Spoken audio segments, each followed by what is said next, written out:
Today, I want to tell you about my experience live looping electronic music for the first time. Freebeat. Hey, how's it going, everybody? Welcome to Freebeat. Today's patron shoutout goes to Make Mistakes. Thank you so very much for the support. Let's get started. So I've been wanting to add some sort of loop pedal to my live rig for a while, and I've finally done just that. This is the Sheeran Looper X, and a big shout out to Zounds.com for sending this one out to me. Really quick, I know there's going to be some people here that are only here to comment that I should have got the Boss RC600, and they're just going to complain about that. And to those folks, I'm going to address you right now because I'm going to ignore you in the comments.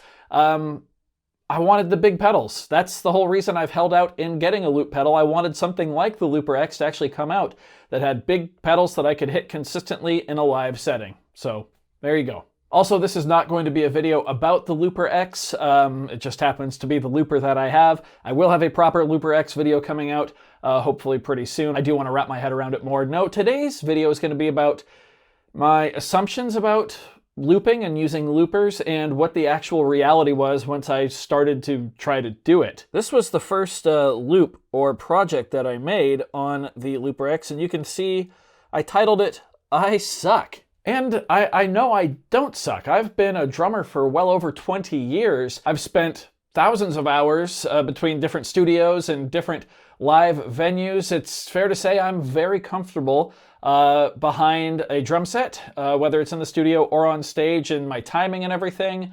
Of course, I've also picked up bass and keyboards, piano since then. And I'm not excellent or even really proficient at either of those instruments, but I can keep time on them. When I first got my Looper X here, I assumed all I would have to do is plug in my gear and hit a pedal and start looping, just laying down a drum beat and then laying down some synths and soloing over the top of it and dropping, sections in and out and just have a blast with it. Here's what my first live looping session actually looked like.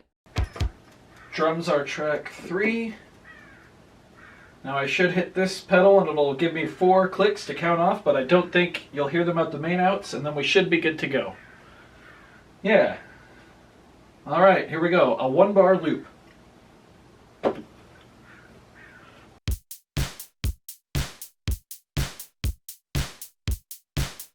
Oh my God. That's so bad. How do I clear this? Function, clear all, please. Okay, track 3. Let's try this again.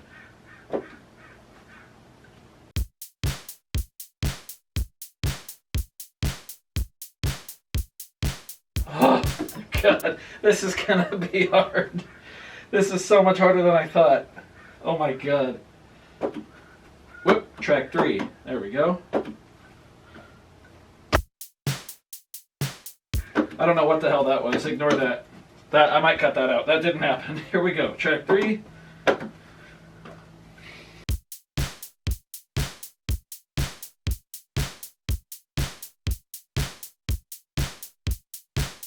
It's so bad. I'm like stuttering. What the hell? Okay.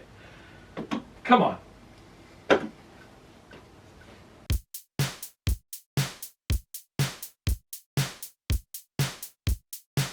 Again, I'm like stuttering. What is this? I'm so... I suck. You know what? I'm going to label this I suck. I suck. There we go. Track 3. Here we go.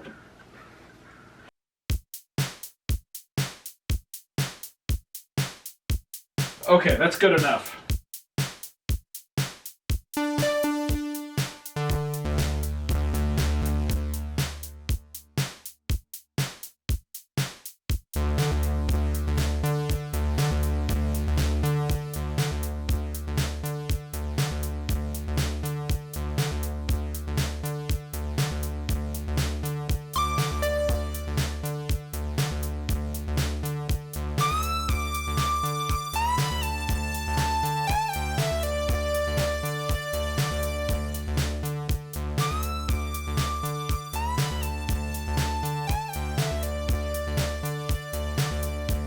There we go.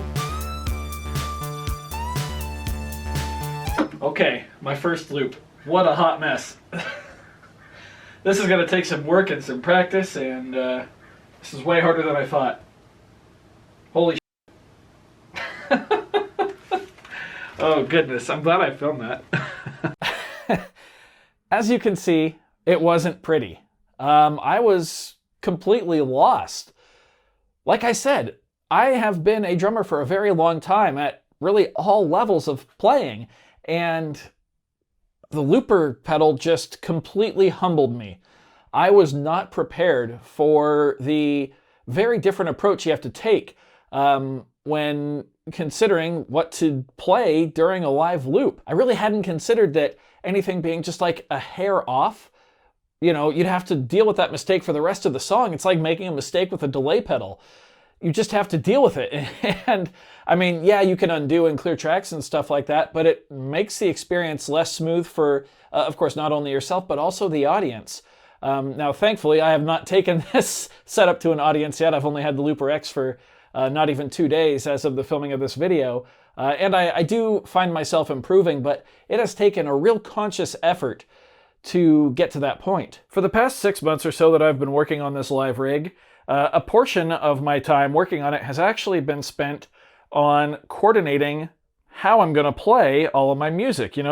Where does each limb need to go at what time? I've always had the kick pedal down here, but then I've got the keyboard, I've got the Fireball, the 404, I've got the SPDSX here. I have to change presets, and granted, I do have some program change stuff where if I change a patch here on the SPDSX, it also changes, it didn't focus, but you can see it also changes on the Fireball. So there's always been a large element of coordination and trying to figure things out. But bringing the looper pedal into it adds a whole new element of challenge to this. So right now, just let me take a second and give major credit to anyone out there performing with a loop pedal. It is so much more than just pressing play or record at the start of your phrase and pressing stop at the end of it. And I didn't really consider that. It has, I think I mentioned this earlier, but it has humbled me in a way that I have not felt humbled in a long time on my main instrument. And I know standing and playing drums is different than sitting, but still, just what an eye-opener and what a way to learn that you still have so much more to learn about something as simple as playing a basic beat, at 120 BPM and 4/4 time, just boom, gotch, boom, gotch. It's crazy. It really has been an eye-opening experience for me, and I've only had this thing for, like I said, less than 2 days. I knew a looper was going to add a lot to my live performance, sure, but I severely undervalued, or I guess completely overlooked, really, how much it would add and enrich just my practice and my rehearsals. Even outside of the live rig, I believe a looper is just a fantastic practice tool for honing in and working on your timing. You might think you're good to go. I certainly did. And that looper just came in and said, no, bud, you're really not. You got a lot of work still. It's such a great feeling. It's so addicting to know that there's such a simple concept of music that I can take my rehearsal to another level to that I didn't know. And maybe that's obvious to those of you who use loopers. In fact, I'm sure it probably is.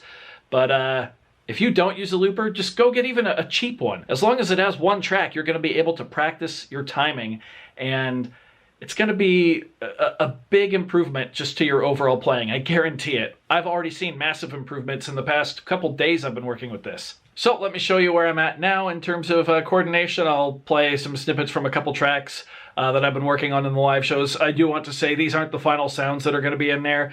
These are just like presets I pulled up quickly so I could work my way through the music and start working on my timing and the coordination between everything. Enjoy. Hey everyone, really quick, I just wanted to pop in here and apologize for the audio you're about to hear. Sadly, I think my Zoom H5 is close to dead. This is what I used to record the audio from the Looper X, and it is not great. And unfortunately, due to how tightly I wanted to get this video out, how fast, I mean, it is like 3:30 basically on Friday, so this video has to be out in an hour and a half, and I'm still editing it, so didn't really have time to redo it. I do apologize for that, but the audio will be better next time. So, yeah, sorry.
I do hope you found this video informative or at least entertaining. If you did, be sure to leave a like on it. If not, you can always leave a dislike. That's okay too. Doesn't hurt my feelings, just makes me try that much harder next time. Either way, be sure to hit that subscribe button, ring that notification bell. Thank you all so very much for being here. Thanks for watching. We'll see you next time.